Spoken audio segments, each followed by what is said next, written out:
My parents took my twin and left me with strangers. 30 years later, they want to swap us back, but I had a reaction they never expected. I'm a 30-year-old man now, but my life took a turn most people wouldn't believe. When I was just 6 years old, my twin brother Aaron and I grew up in a struggling household. Money was always tight, and our parents were constantly stressed about bills. But even as a kid, I could tell that things weren't the same for both of us. Aaron always got more, better toys, more attention, softer words. If one of us got in trouble, it was always me. If one of us needed something, he got it first. At first, I didn't question it. He was my twin, my best friend. I figured this was just how families worked. But looking back, the signs were all there. Then one day, everything changed. It was summer, and our parents sat us down. They told me I was going to visit my grandfather for a little while, just for the summer. They said it would be fun, that Grandpa would spoil me, and they would be back before I knew it. I was excited. A whole summer with Grandpa, no rules, no fights over toys, no getting scolded for things that Aaron did first. Sounded good to me. I packed a small bag. My parents drove me to Grandpa's house, a small, cozy place a few hours away.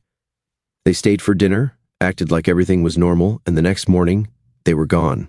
I counted the days, 1 week, 2 weeks, 3. I started asking Grandpa when they were coming back. He kept saying soon, but then I saw the worry in his face, the way he hesitated before answering. Finally, one evening, he sat me down at the kitchen table and told me the truth. They're not coming back. I didn't understand. How could they just leave? Didn't they say it was only for the summer? Grandpa tried to comfort me, saying that I would always have a home with him, but all I could focus on was the emptiness. I waited for a phone call, a letter, a visit, anything. Nothing came. Eventually, I stopped waiting. Life with Grandpa was different, but it was good. He wasn't rich, but he was kind. He made sure I had food, clothes, and a roof over my head. He didn't treat me like an extra mouth to feed or a burden. I was just his grandson, and that was enough for him. Over the years, I caught glimpses of Aaron's life through relatives, through whispers.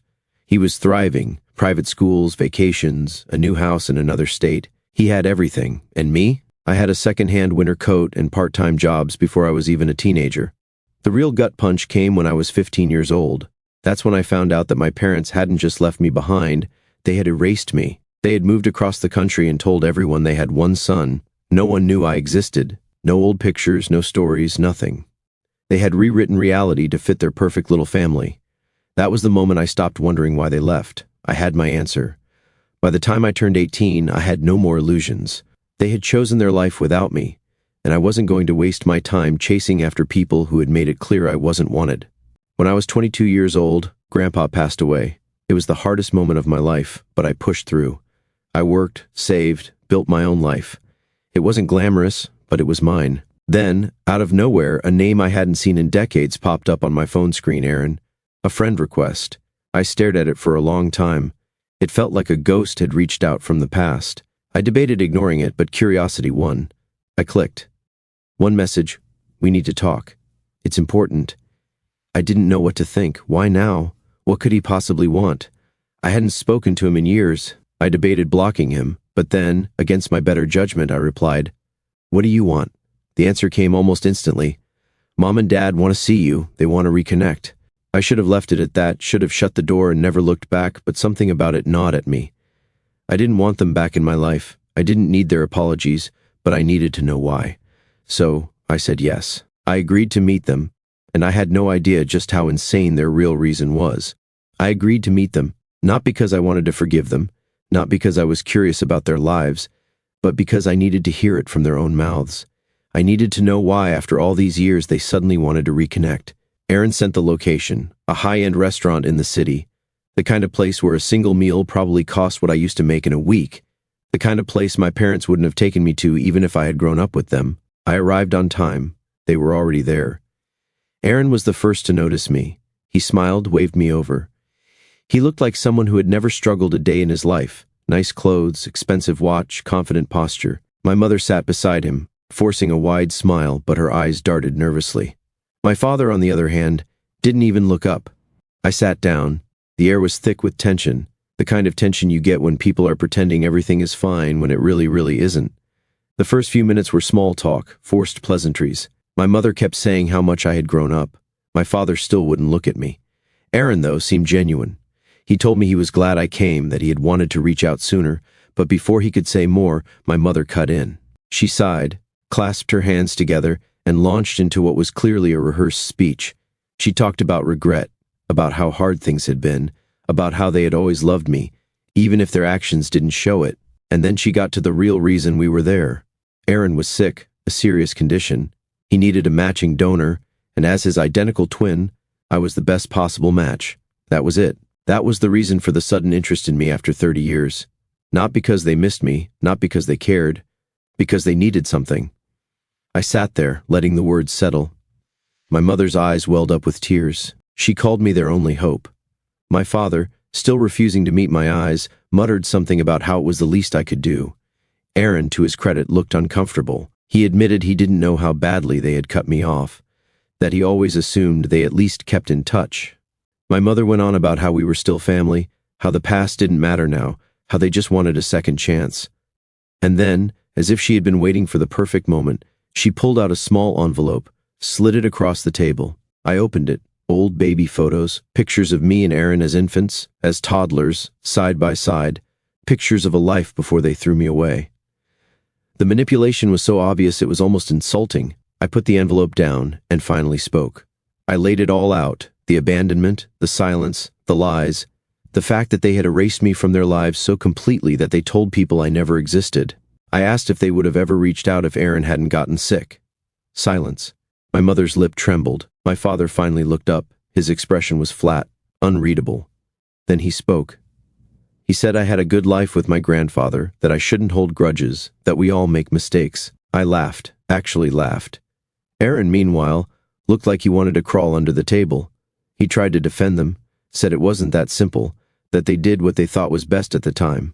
I asked if they had ever, even once, tried to check on me, if they had ever wondered how I was doing. More silence, and then my mother broke down, tears, shaking hands, sobbing about how she regretted everything, how she knew they had made mistakes, but I was their son, and Aaron was my brother, and wasn't family supposed to be there for each other? That was the final straw. I stood up, told them I needed time to think, walked out before they could say anything else. Aaron followed me outside. He said he understood if I never wanted to see them again, but he was sorry. He said he didn't want to pressure me, but his life was on the line.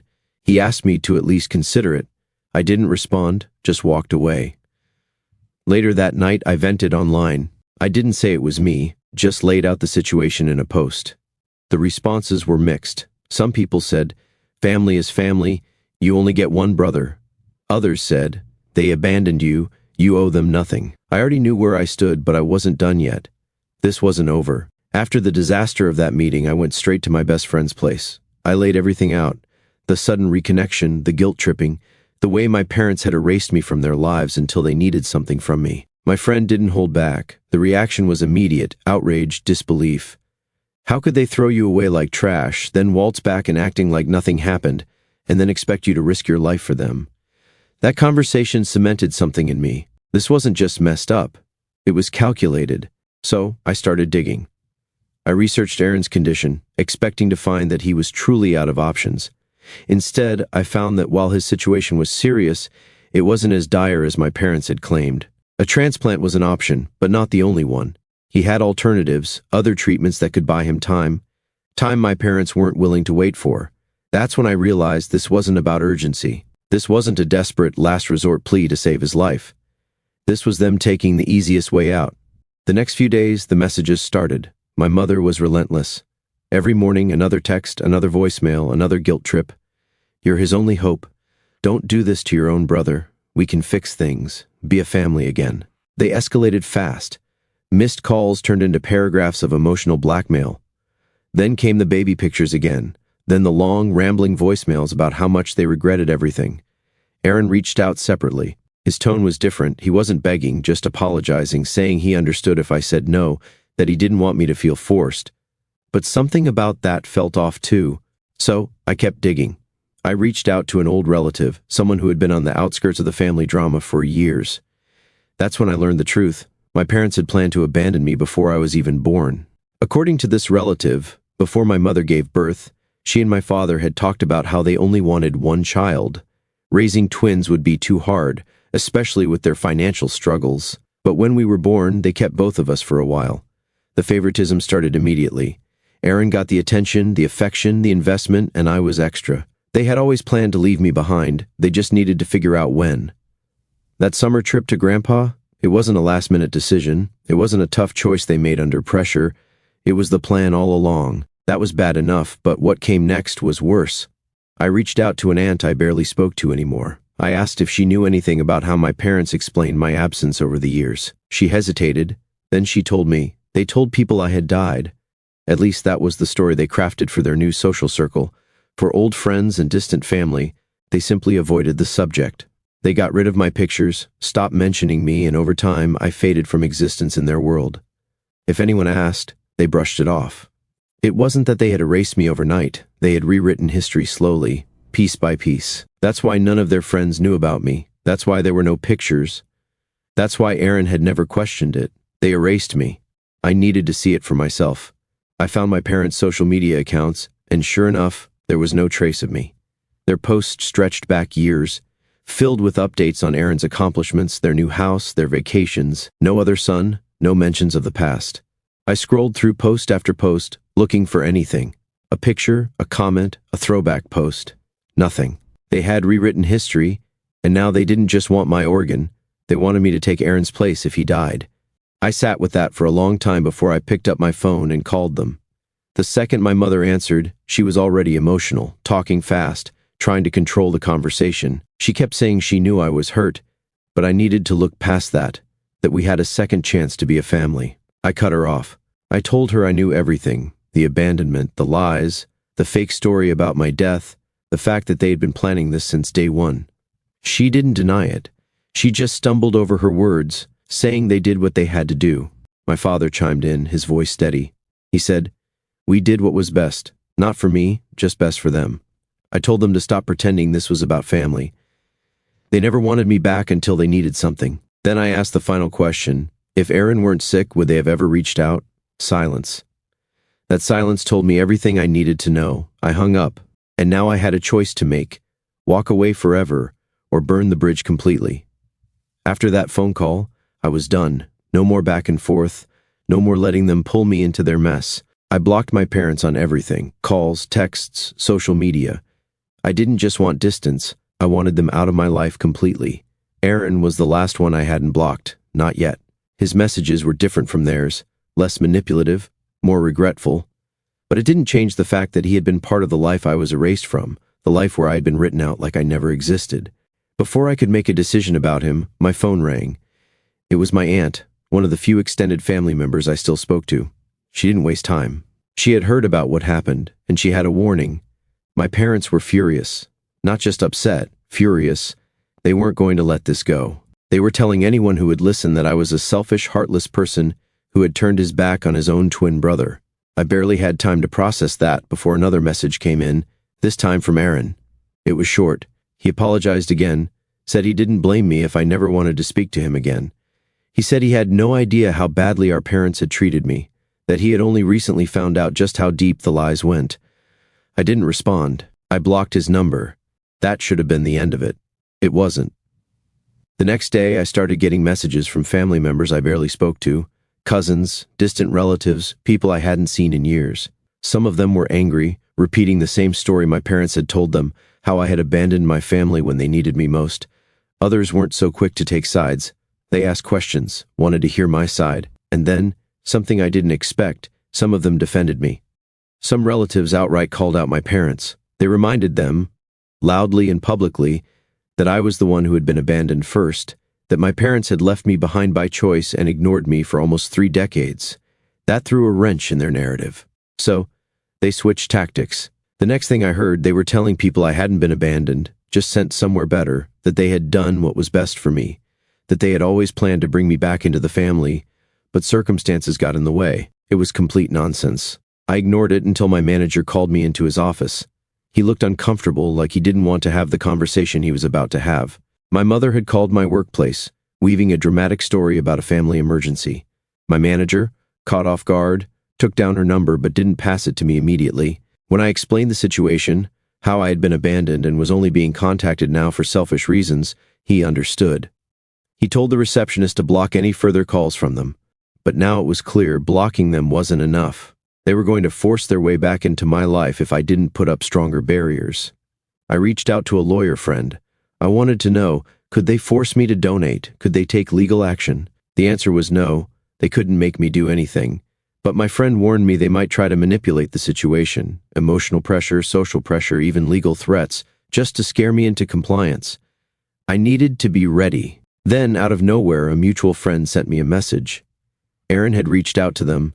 He told them he had no idea our parents were harassing me. He said he hadn't been told about the calls, the family smear campaign, or the workplace interference. He was furious. A few hours later, I got an email from him. He said he was done with them, that after hearing about what they had been doing, he confronted them, asked them why they were going this far, why they were trying to force my hand. They deflected, made excuses, but in the end, they admitted the truth. At first, they showered me with guilt-tripping messages, reminiscing about how I was still their son and how family sticks together. But when I didn't fall for it, their desperation escalated. I wasn't just a donor to them, I was their backup plan, their second attempt at the perfect son. That was it for him. He told me he was cutting ties, that he understood why I didn't want anything to do with them, that he wouldn't reach out again unless I wanted him to. I didn't respond. I just sat there, reading the email over and over again. For the first time in my life, I wasn't the only one walking away from them. And for the first time, they were completely, truly alone. Blocking them didn't stop them. Cutting them off didn't stop them. Even Aaron walking away didn't stop them. They were still trying to control the story. Family members I hadn't spoken to in years were reaching out, either demanding answers or trying to guilt me. Some believed the version of events my parents had spread, that I was heartless, that I was letting my own brother suffer. Others wanted to know the truth, whispering that they had always suspected something was off about my parents' story. I was done letting them twist things. So I exposed everything. I wrote it all down, every detail, the favoritism, the abandonment, the way they erased me from their lives, how they told people I had died, how they only reached out when they needed my body. I didn't post it under my real name, but I made sure the right people saw it. And once the truth was out, it spread fast. Relatives who thought I had been dead for decades lost it. Some reached out in complete disbelief, asking if I was actually alive. Others confronted my parents directly, demanding answers. And then their real nightmare began. Their friends saw it. Their neighbors saw it. People they had spent years lying to, building a perfect image for, suddenly weren't so sure about them anymore. And the worst part? They had no defense. They had no pictures of me, no stories, nothing to prove that I had been a real part of their lives, because as far as they were concerned, I never existed. Their perfect lie fell apart. It didn't take long before Aaron reached out again, this time from a new number. He had seen the post, he had seen the reaction. At first, he struggled to accept it. Part of him still clung to the belief that our parents couldn't have been that cruel. But as more details surfaced, as old family members confirmed my side, denial turned to anger. He had spent weeks trying to justify their actions, only to realize there was no excuse, and that destroyed him. But the family was split. Some relatives took my side immediately, shocked by what they had never known. They had assumed my absence was a quiet estrangement, not a full erasure. Others, who had known bits and pieces but had never questioned it, struggled with guilt. And then there were those who still pushed the tired excuse, but they're still your parents, as if biology alone made up for decades of abandonment. And then came my parents' response. Not an apology, not an explanation, pure blind outrage. They called me a traitor, said I had betrayed the family by airing private family matters, that I was making them look bad for no reason. They weren't mad about what they had done, they were mad about being caught. But that wasn't the worst part. A few days later, a cousin reached out. They had overheard something during a heated argument between my parents and another family member. It wasn't just about the donation, they needed money. Aaron's treatment wasn't cheap, insurance wasn't covering everything. They had assumed I would not only agree to the surgery but also help pay for it. That's why they pushed so hard. That's why they were trying to force me back into the family. I wasn't just a donor to them, I was a wallet. Aaron found out around the same time I did, and that was his breaking point. He confronted them. He demanded to know if they had only reached out because they needed something, if they had ever really planned to let him reconnect with me as his brother, or if I was just a backup plan. They dodged the question. They refused to answer. That was enough for him. He told them he was done. And then a few days later I got a letter, a formal cease and desist from a lawyer. They were trying to shut me up, It was nonsense, of course. Nothing in my post was a lie. They couldn't force me to stop talking. But it was their last desperate attempt to control the situation. I ignored it. My own lawyer confirmed they had no case. That's when they played their final card. They told extended family that if Aaron died, it would be my fault. That was the last straw. Aaron publicly disowned them. He put it all in writing. He posted his own message, making it clear he wanted nothing to do with them. They had destroyed their own family, not me. And with that, their final lifeline was gone. Their golden child, their only son, the one they had chosen over me, he was done with them too. And for the first time in my life, the guilt, the weight I had carried for years, wondering if I should have tried harder, if I should have done more, it finally disappeared. I didn't owe them anything, and now they had nothing. After Aaron publicly disowned them, everything should have been over. They had no more power, no more control, no more excuses. But instead of finally accepting the consequences of their actions, my parents did what they always did. They doubled down. It started with an email. My mother, suddenly very sick, terminal, she claimed. She needed to see me one last time before it was too late. The wording was dramatic, full of regret, of pain, of wanting to make amends before she left this world. At first, I ignored it, but then doubt crept in. Could it be real? Could she actually be dying? As much as I hated them, the idea of her actually being sick was something I had to at least consider. Before I made a decision, I reached out to Aaron. He didn't even hesitate. It was a lie. She was perfectly fine. No hospital visits, no medical emergencies, no diagnosis. It was just another tactic, another guilt trip. And it wasn't just me she was targeting. Within hours of that email, I started seeing the Facebook posts, long, rambling paragraphs about how her own son had abandoned her in her final days, how she had tried so hard to be forgiven, how I was cruel and cold-hearted for refusing to see her even as she was dying. The comments were a mixed bag. Some people bought into it, offering sympathy and outrage on her behalf. Others weren't so convinced. The truth had already spread too far, and plenty of people called her out. She didn't stop. A few days later, another message, this time from my father, short, blunt, straight to the point. I hope you can live with yourself if Aaron dies. That was it. That was their last move, trying to dump all the responsibility onto me, as if I hadn't been erased from their family decades ago. I didn't respond. I didn't need to. But that wasn't the end of it. They weren't satisfied with just emails and Facebook rants. So, they showed up at my workplace. Security caught them before they could get inside. My mother was in full dramatic mode, crying, pleading, trying to get past the front desk. My father stood next to her, playing the silent, disappointed act, like he was just a poor man watching his family fall apart. They demanded to see me. Security refused.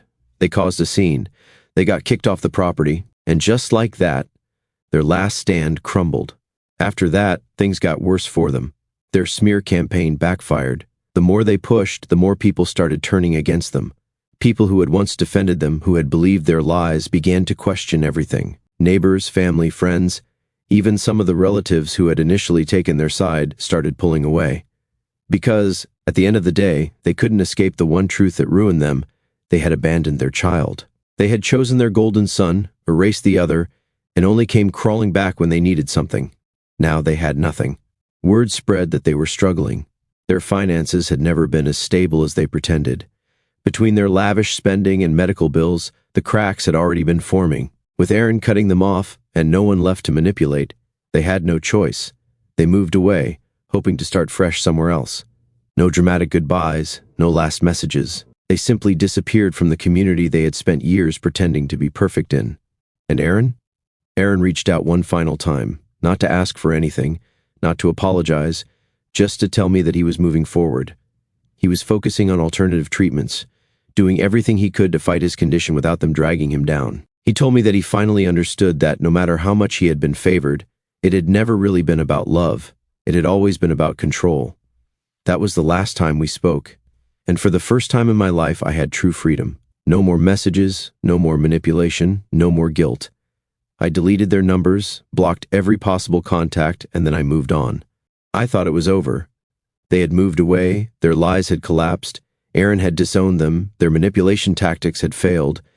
But people like them don't just give up. It started with a voicemail, an unfamiliar number, a law firm. The message was formal, cold, something about urgent legal matters related to my parents.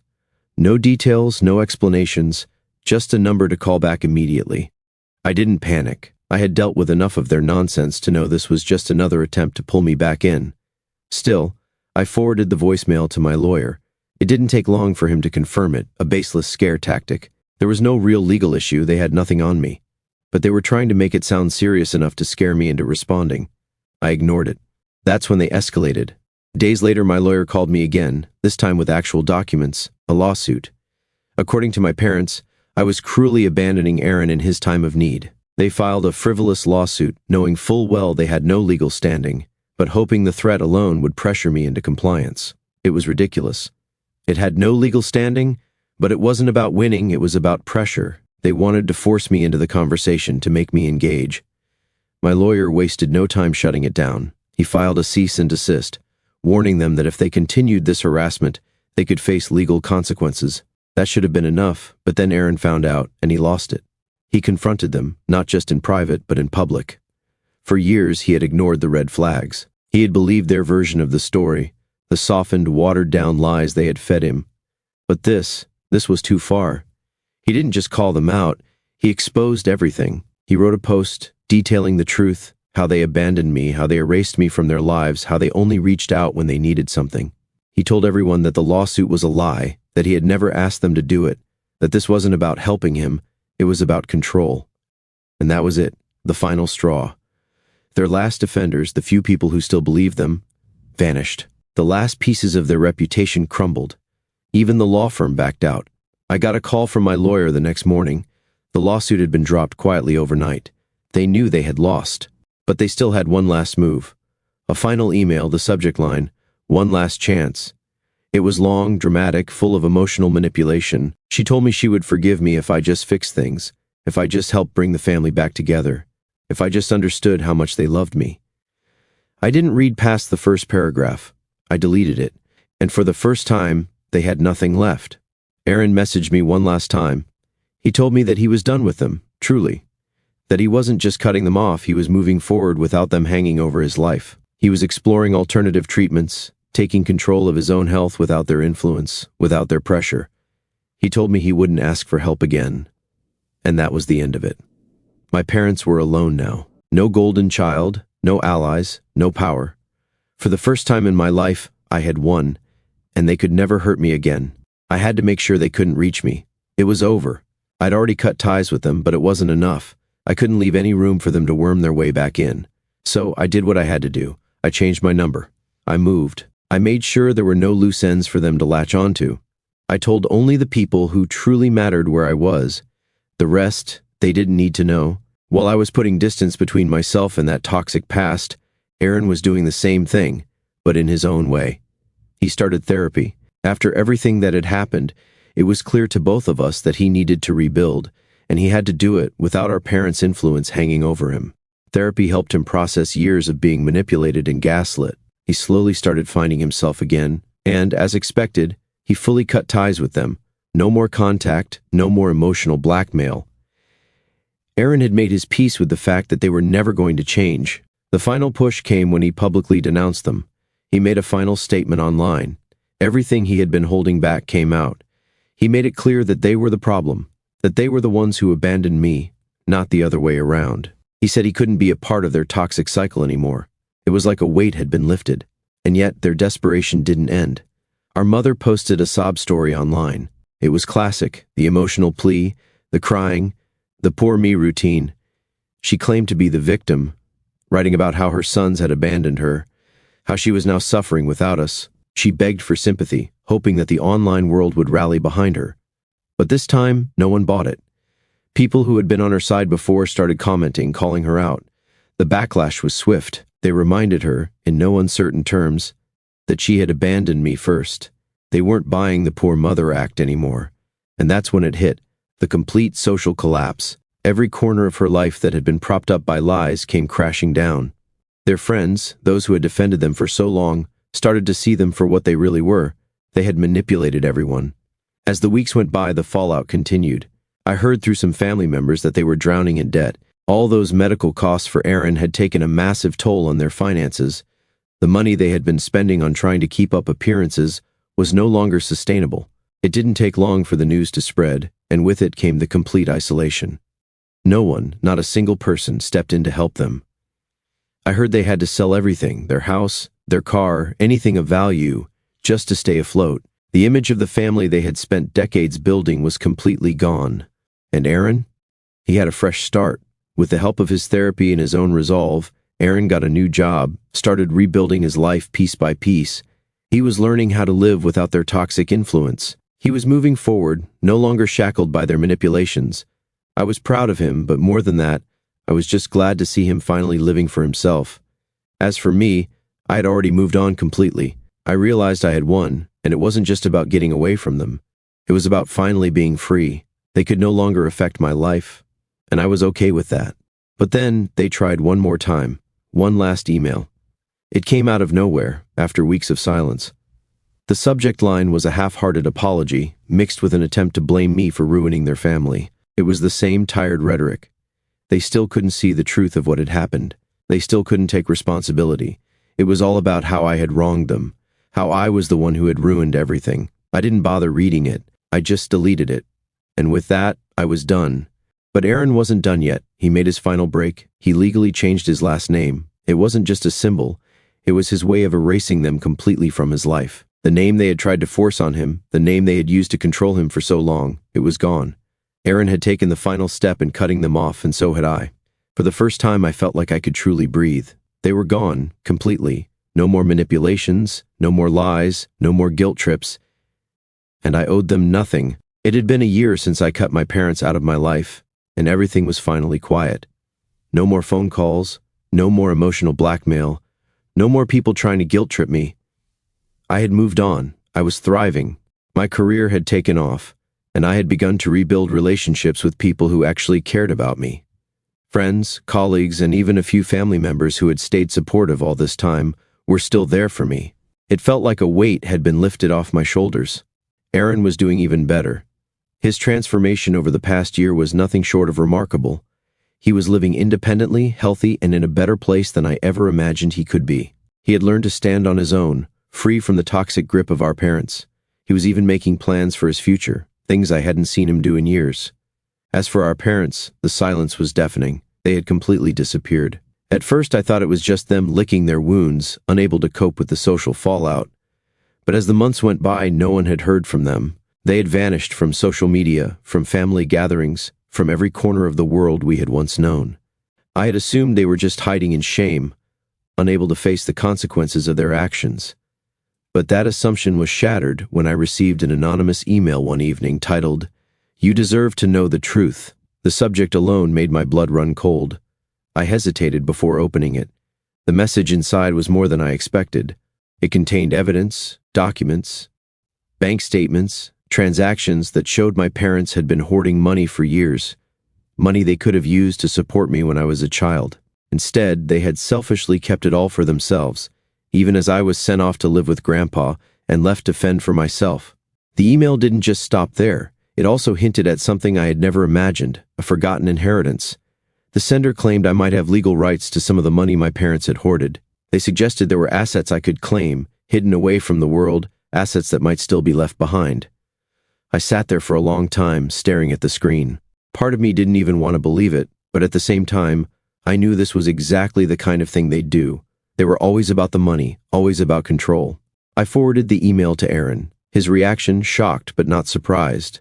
He had always known that our parents had been selfish when it came to money. He'd seen it for years, their tendency to hoard, to flaunt what they had while we struggled. It was almost like they wanted to make sure we never had a chance to succeed. Aaron agreed we needed to look into it, so I reached out to a lawyer. I needed to know if I had any claim to the assets they had left behind. The lawyer reviewed everything and confirmed that yes, there were some legal avenues I could explore, but in the back of my mind I couldn't shake the feeling that this wasn't just about the money. It was about justice. Before I could even decide whether to take further action, my parents resurfaced. It wasn't much, just a desperate letter. The letter was full of pleas. They claimed they were in a financial bind, that they were facing extreme hardships, and they begged me for help. They tried to spin it as if I was their last hope. They even mentioned how I owed them because of everything they'd done for me in the past.